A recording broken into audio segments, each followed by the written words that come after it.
আসসালামু আলাইকুম। চলে আসলাম নতুন আরেকটি ভিডিও নিয়ে। তো আজকে আমি পুডিং বানাবো। রাফি পুডিং খেতে চেয়েছে, তো চলে আসলাম পুডিং বানানোর প্রণালী নিয়ে, প্রসেসিং নিয়ে। আপনারা আমার প্রণালীটি দেখে, আমার ভিডিওটি দেখে বাসায় এভাবে বানাতে পারেন। মাত্র হাফ কেজি দুধ দিয়ে আমি বানাচ্ছি।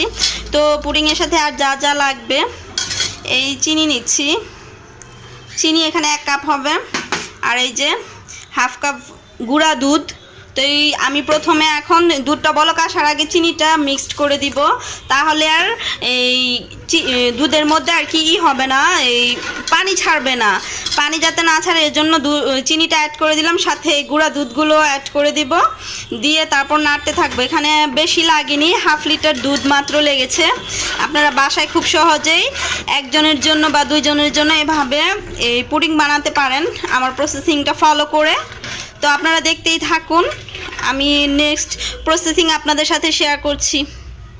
তো ক্যারামেলের পুডিং যেহেতু আমি বানাচ্ছি, তো ক্যারামেলের জন্য আমি একটা এই যে সসপ্যানে, ছোট একটা সসপ্যানে আমি চিনি দিয়ে দিলাম 2 টেবিল চামচের মতো, সাথে একটু পানি অ্যাড করে দিচ্ছি, অল্প একটু পানি। তারপরে এটা নাড়তে থাকবো, লাল না হওয়া পর্যন্ত এটা নাড়তে থাকবো।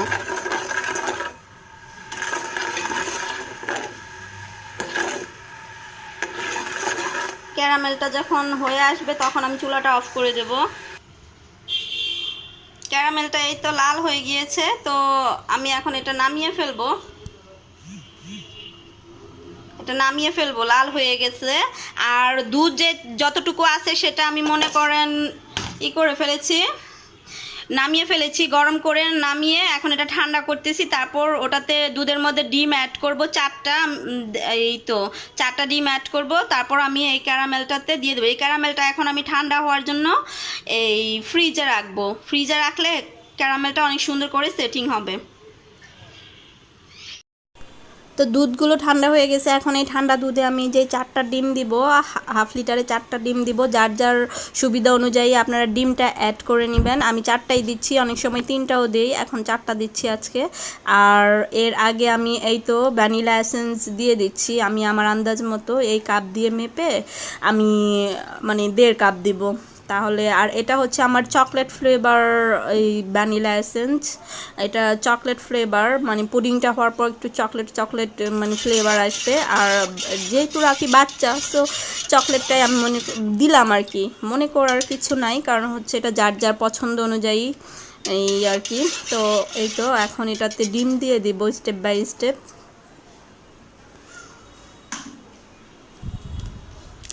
দেখেন কালারটা কত সুন্দর আসছে, আসলে কালারটা খুবই থিকনেস আসছে, এত সুন্দর আসছে। তো এই তো 4টা ডিম দিয়ে দিলাম। এখন এটা আমি ব্লেন্ডারে ব্লেন্ড করব, এটা আসলে দেখাতে পারবো না আপনাদের। তো এই তো ক্যারামেলের মধ্যে আসলে ব্লেন্ড করা হয়ে গেছে, অতটুকু আমি দেখাইলাম না। এখন এই যে ব্লেন্ড করার পরে এরকম আসলে সব কিছু দেখানো যায় না, শর্টকাট করেছি। আর এই তো এখন এটাই ক্যারামেলের মধ্যে দিয়ে আমি ওই ঘরে গিয়ে আসলে একবারে এটা মানে পুরোপুরি সেট করে ওখানে গিয়ে বসায় দিব, এই আর কি।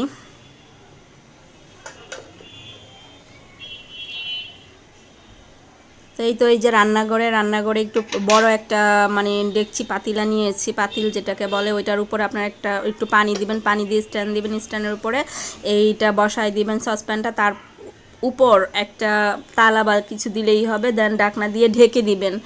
আমার প্রসেসিংটা সবাই ফলো করে বানালে আশা করছি অনেক ভালো হবে।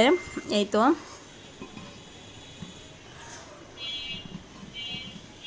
তো ঠিক আছে, এরপর একবার হওয়ার পর দেখাচ্ছি, আপনারা অপেক্ষা করুন। তো এই তো পুডিংটা পুরোপুরি হয়ে গিয়েছে, এখন এটা আমি প্লেটে উল্টা করে নিব, তারপর দেখাচ্ছি আপনাদের। আমি একটু ফ্রিজে রেখেছিলাম, নামায়া পাতিল থেকে নামায়ের সাথে সাথে ফ্রিজে রেখে দিয়েছি। ফ্রিজে 10-15 মিনিট রেখে এটা শক্ত করে, তারপর মানে সেই শক্ত না, হালকা একটু ইয়ে করে তারপর প্লেটে ঢালতে হয়। তাছাড়া তখন ওই চুলা থেকে সাথে সাথে কেউ নামাবেন না, একদম ভেঙে গুঁড়ো গুঁড়ো হয়ে যাবে। তো ভালো করে সেট হয়েছে এখন। তো এখন আমি এটা উল্টা করে দেখাচ্ছি। তো সবাই দেখেন, এই যে উল্টা করার পর পুডিংটা কত সুন্দর হয়েছে।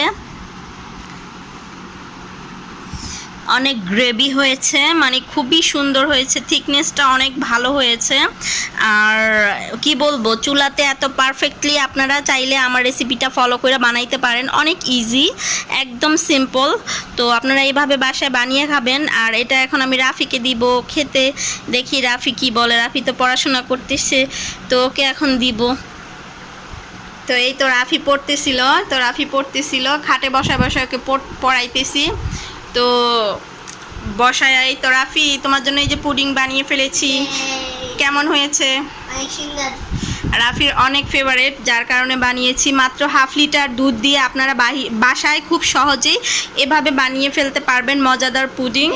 এটা একটু কাটবো এখন, আসলে এটা কেটে দেখি ভিতরটা একটু। মাশাআল্লাহ, এমনি অনেক সুন্দর হয়েছে এটা, মানে কি বলবো, থিকনেসটা অনেক ভালো, অনেক পারফেক্টলি আসছে, আসলে বলে বোঝানো যাবে না। দেখেন কতটা সুন্দর হয়েছে, ফিনিশিংটা অনেক ভালো হয়েছে, দেখেন মাশাআল্লাহ। এই দেখেন, এটা কিন্তু ছুরি দিয়ে এই যে লেগেছে, এই যে ছুরি দিয়ে লাগাতে এরকম হয়েছে, তাছাড়া কিন্তু অনেক সুন্দর হয়েছে। মিষ্টিটাও পারফেক্ট হয়েছে, মানে সব কিছু অনেক সুন্দর হয়েছে। তো রাফি এখন এই পুডিংটা খাবে। রাফি তো আর সহ্য হচ্ছে না, তাই না রাফি? তো রাফির আবার পরীক্ষা, তো যার কারণে পড়াশোনাও করতেছে, ওর পুডিংটাও হয়ে গেল, এখন একটু খাবে, খাওয়া দাওয়া করবে। কি বলো তাই? তো রাফি, তোমার পরীক্ষা তো আরেকটা আছে, তাই না?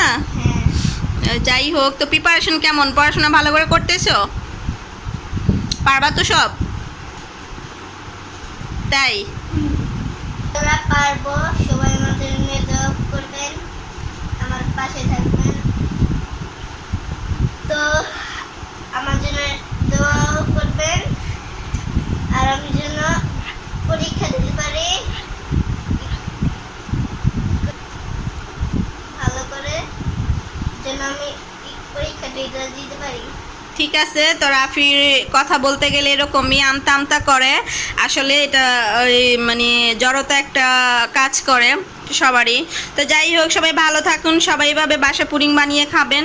আজকে এ পর্যন্তই, আর ভিডিওটি বাড়াবো না। সবাই কাছে দূরে যে যেখানে আছেন ভালো থাকবেন, আমাদের জন্য দোয়া করবেন, আমাদের পাশে থাকবেন, আমাদের সাপোর্ট করবেন, বেশি বেশি লাইক কমেন্ট শেয়ার করবেন, আর আমার ইউটিউব চ্যানেলটা অবশ্যই সবাই ফলো করবেন। সবাই ভালো থাকুন। তাহলে আজকের ভিডিওটি এ পর্যন্তই। আল্লাহ হাফেজ, আসসালামু আলাইকুম।